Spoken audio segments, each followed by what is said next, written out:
The teacher stalked my child like an animal stalks its prey, is what CPS wrote in their report. I had administrators blame me. I was called complicit, and that if I hadn't wanted it to happen, why didn't I stop him? I was told that by the principal of my high school. I found him crying with a torn and tattered shirt and a large bruise on his chest, the result of which I would soon learn was the abuse at the hands of his special education teacher. Per TEA's own admission, we have many felons currently working within our ISDs without oversight. The number of families that I say no to, I had 12 calls last week of educator sexual misconduct, people seeking lawyers. I did not take a single case. Watching Principal McAdams and Assistant Principal Johnson of K. Granger Elementary pick up and carry our 6-year-old son by his arms and his legs through the hallway of the school in front of other teachers, then drug his legs behind him, shut him in an office with the two of them behind closed doors with no audio and no video, and then barricaded him in a room, which he then fought to get out of because he was terrified. The last I looked, it's on average, 3 sexual misconduct cases, arrests per week since January of 2025. We are in a crisis. I went to Kerrville ISD from kinder until I got to graduate in a class of 1 at the alternative high school. That's not what I pictured happening. I had potential. I knew I did. I knew I had a future ahead of me that would be well prepared with public education. But during my sophomore year, a JROTC teacher began sexually assaulting me. When I returned to school, I made the decision that I didn't want to, which was to tell a trusted adult. I was scared, but I did it. And the main reason I did was because I didn't want somebody else to go through what I was going through. However, when I reported him to the school, they made sure I regretted it. I was ostracized by teachers daily. I was called a whore in front of the class. 8 students reported that, and it was dismissed. But I thought I had trusted adults to protect me in my school district and in my school. So, being alone, teachers were scared because they called a meeting where they specifically said, Jaden Ray is the student that was not molested, but who was having an inappropriate relationship with that JROTC teacher. And they said, she has done it to him, she will do it to you.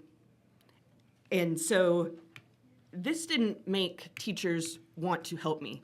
They were afraid of me. I had teachers pass out papers to students next to me so that they did not have to address me directly. And I went to the only teacher that would talk to me, and he turned out to be an abuser. I was already groomed. I had provided no counsel from the school. They did not care. He lifted my child up in the air, he threw him on the ground, and he shoved a table at him where my child had to jump out of the way. And it looked bad for Tybee High School. It was a bad look. So what better option than to tell me to take it off campus with no witnesses? So I go off campus, and horrendous things happen to me. I was raped. I was assaulted in many ways, and I was convinced, he had convinced me that he was helping me overcome my previous assault, that I was in charge.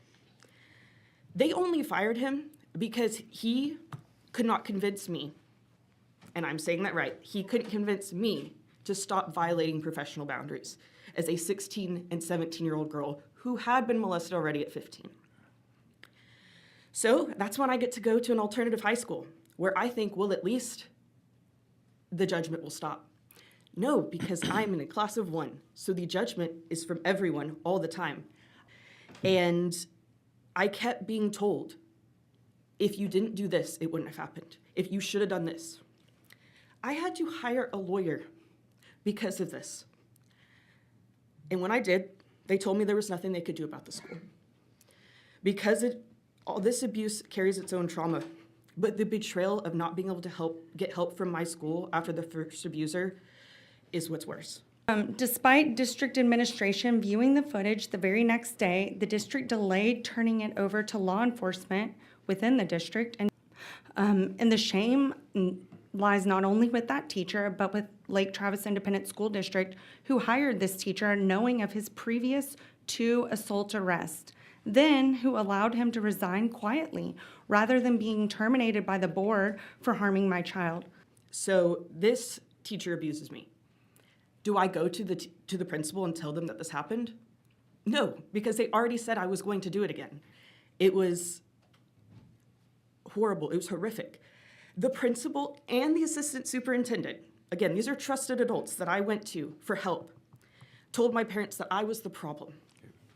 This was covered up by the superintendent because he never reported it, which, like I stated earlier, is a state jail felony. I don't see she's truly implementing our discussions, suggestions to make positive change and to practice healthy boundaries. That's horrifying. Yes. That's absolutely horrifying. Yeah.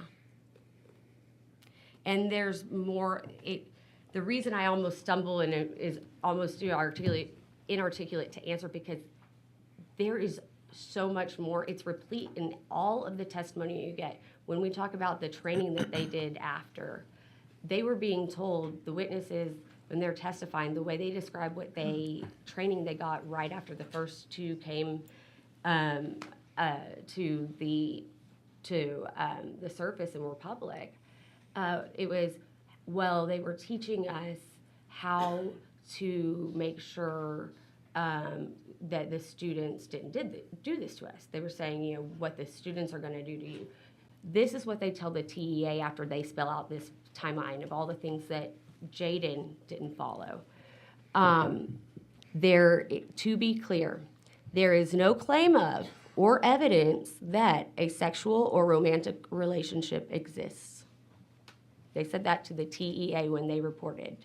So they wrote a letter and they outlined all sorts of things that my client did. The school counselor and this is what her takeaway is, and she's very careful about what she put in writing.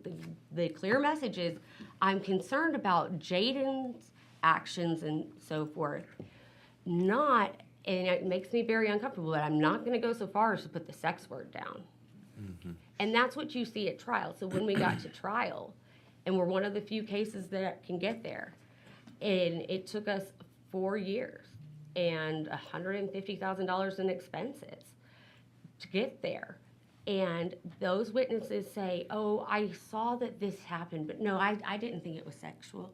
I didn't think it was sexual. The district's own expert testified that by the time they finally do say you're out unless you resign, that they had 0 more reasons. They needed 0 more things to figure out this guy was being sexual with this child. The court made us put on all of our witnesses in 3.5 days, and gave us 15 minutes to look at a judgment as a matter of law motion, and granted it because he said, you know what, they say that they didn't know it was sexual, and they did something, and that's the thing under Title IX. The standard, doing something is enough to get out, and it doesn't matter. And they all know that. So that's why they're always willing to do a little something. And that's just not enough. It is a right without a remedy. Now, I would think that obviously the abuse is the worst thing that happens, but the second worst right behind it is them telling you as a kid, well, it's you. You shouldn't have done that. The victim shaming is... So what did and it's just a good way to control you and to keep you from wanting to do anything. So once you got those same people who had told her that, and you questioned them, what did they say they said? Well, they say things like, I did not say that she was complicit. I deny that I told the teachers that she was complicit. However, I've got the contemporaneous email that's the mom reporting that this has been informed, that your principal said she's complicit. But then in their word choices, they were saying, well, Jaden wouldn't listen to us. Jaden wouldn't listen to us. We were telling her not to do this, and she wouldn't listen to us. What did they tell you to look for? They're like, no, it's not about looking for it. They just told us how to prevent it from happening to us. And it is a teacher-focused the students are going to make you look bad. It's all about the covering of. It's all about the covering of the preventing the students. It's terrible. And he denied telling my co-counsel that, yeah, the school told us that, you got to watch out for her. She wants, and that changes the tenure of the case because that's what we see. Of course. It's hard to get the records. Getting a full set of the real records, almost impossible. The district prioritized legal risk over my child's well-being. They tampered with evidence, withheld records, they've denied trauma services, and they continue to resist accountability. Ask the commissioner what he has done for the last 10 years.